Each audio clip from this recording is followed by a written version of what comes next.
सभी साथियों को क्रांतिकारी जय भीम, जय भारत, जय संविधान, जय मान्यवर साहब का श्रीराम। आप सभी को बता दें कि एएसपी पार्टी का लगातार जिस तरीके से विस्तार हो रहा है, जिस तरीके से एएसपी पार्टी काम कर रही है, उसी काम को देखते हुए जो अलग अलग क्षेत्र में अलग अलग प्रतिक्रियाएं हमारे सामने निकल कर आ रही है। और इस वक्त अगर हम सोशल मीडिया या फिर धरातल लेवल पर अगर हम देखते हैं तो चंद्रशेखर आजाद जी का नाम सबसे पहले लिया जाता है राजनीति के अंदर। इसी बीच आप सभी को ये भी बता दें कि जो बाबा साहब डॉक्टर भीमराव अंबेडकर या महापुरुषों का जो सपना था, उस कड़ी में जो लोग आगे बढ़ रहे हैं, जो सांसद आगे बढ़ रहे हैं, जो पार्टी आगे बढ़ रही है, उसके अंदर एएसपी पार्टी से नगीना से सांसद बनने वाले चंद्रशेखर आजाद जी का नाम सबसे पहला आ रहा है। और बहुजन, ये हम नहीं करें, ये बहुजन समाज, दलित समाज, मुस्लिम समाज और जो गरीब दबा कुचला जो समाज है, पिछड़ा जो समाज है, उन लोगों की ये आवाज है कि बाबा साहब और महापुरुषों का जो सपना था, उस कारवां को आगे बढ़ाने के लिए शिद्दत के साथ जो समाज के अंदर काम कर रहे हैं, धरातल लेवल पर जो काम कर रहे हैं, वो चंद्रशेखर आजाद जी है। जिस तरीके से सांसद बनने से पहले उनके कार्यों को देखते हैं और सांसद बनने के बाद उनके कार्यों को देखते हैं तो कहीं पर भी हमें किसी प्रकार का कोई फर्क नहीं नजर आता है। अक्सर जब देखते हैं सांसद बनने से पहले जो लोग एक्टिव होते हैं, बाद में उनके हाथ में पावर आने के बाद और संसद बनने के बाद वो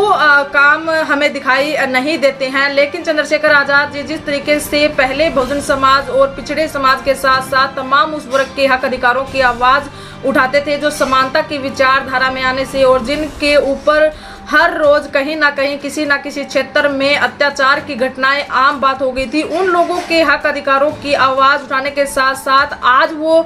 देश के सांसद बन चुके हैं और दिल्ली की पार्लियामेंट के अंदर पहुंच चुके हैं। लेकिन जब उनके हाथ में ये आई पावर देखते हैं तो वो और भी मजबूती के साथ इन मुद्दों को खड़े करते हुए हमें दिखाई देते हैं। तमाम ऐसा कोई दिन नहीं बीता, ऐसा कोई पल नहीं बीता जब चंद्रशेखर आजाद जी का कहीं ना कहीं लोगों से जनसंपर्क ना चल रहा हो, धरातल लेवल पर लोगों की मांगे ना उठा रहे हो, अलग अलग स्तर पर, अलग अलग जगह पर, जहां कहीं पर भी देश के अंदर कोई भी किसी तरीके का मुद्दा होता है तो वो सबसे पहले आगे आकर उन मुद्दों को उठाने का काम करते हैं। जिस तरीके से दिल्ली के अंदर 250 दलित परिवारों के घर को तोड़ा गया, उत्तर प्रदेश के साथ साथ अन्य तमाम राज्यों के अंदर जिस तरीके से दलित समाज पर, मुस्लिम समाज पर या महिलाओं पर जिस तरीके की एट्रोसिटी होती है, उन पर वो खुलकर अपनी बातें रखते हैं और तमाम अधिकारियों को वो लेटर लिखने का काम करते हैं। हम उनकी ट्विटर पर उनकी पोस्ट देखते हैं, ट्वीट देखते हैं तो तमाम उन्होंने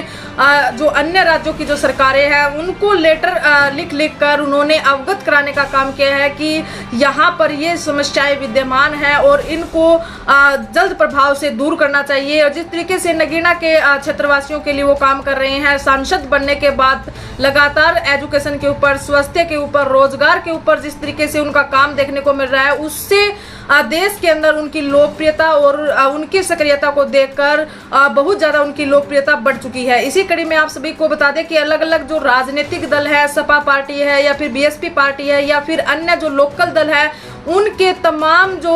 नेता है या तमाम उनके जो कार्यकर्ता है, करीबन 250 ऐसे लोग हैं जो अदर पार्टियों से जो एएसपी पार्टी उन्होंने ज्वाइन की है और एएसपी पार्टी का दामन थामा है। लगातार जो आने वाले विधानसभा है उत्तर प्रदेश की अगर हम बात करें तो वहां पर विधानसभा के उपचुनाव होंगे। 10 की 10 सीटों पर चंद्रशेखर आजाद जी के पार्टी की तरफ से प्रत्याशी वहां पर चुनाव लड़ेंगे और जिस तरीके से समाज के अंदर उनकी सक्रियता देख रहे हैं, उसके कारण देश के लोगों के अंदर उनकी लोकप्रियता बढ़ती जा रही है और वो एक चर्चा के अंदर अभी चल चुके हैं। वैसे तो चंद्रशेखर आजाद जी सदैव चर्चा के अंदर रहे हैं, लेकिन सांसद बनने के बाद वो और भी ज्यादा लोकप्रिय हो चुके हैं और देश के जो लोग हैं वो चंद्रशेखर आजाद जी जैसे नेता को चाहते हैं। आज कहीं पर भी आप ट्वीट करते हैं, यूट्यूब पे देखते हैं या फिर सोशल मीडिया पर देखते हैं तो चंद्रशेखर आजाद जी ट्रेंड करते हैं और उनके जो कार्य हैं वो ट्रेंड करते हैं। जिस तरीके से उन्होंने सांसद बनने के बाद देश के बुनियादी मुद्दों पर चर्चा की और लगातार वो एक दिन का भी समय उन्होंने नहीं गंवाया। जिस दिन से वो सांसद बने तब से वो समाज के अंदर सक्रिय रहने का काम कर रहे हैं। 24 के 24 घंटे वो समाज के मुद्दों को, देश के जो बुनियादी मुद्दे हैं उनको उठाने का काम कर रहे हैं, चाहे फिर वो रोजगार को लेकर हो, बेरोजगारी को लेकर हो, पेपर लीक के मामले में हो, अग्निवीर जैसी योजनाएं हो या महिलाओं के साथ जो एट्रोसिटी है, जातीय आधार पर जो एट्रोसिटी है या फिर धर्म के आधार पर जो एट्रोसिटी है, उन तमाम मुद्दों पर वो बातें उठाते आ रहे हैं जो देश के अंदर एक सांसद को उठानी चाहिए। लगातार वो उन्हीं कर्तव्यों का वहन करते हुए इन बातों को उठा रहे हैं। इसी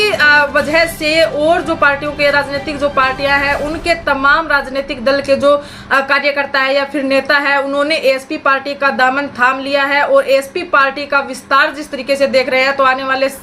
समय में ये संभावनाएं जताई जा चुकी है और रुझान ऐसे लग रहे हैं कि आने वाली सरकार चंद्रशेखर आजाद जी की सरकार होगी और इस देश के अंदर तमाम वो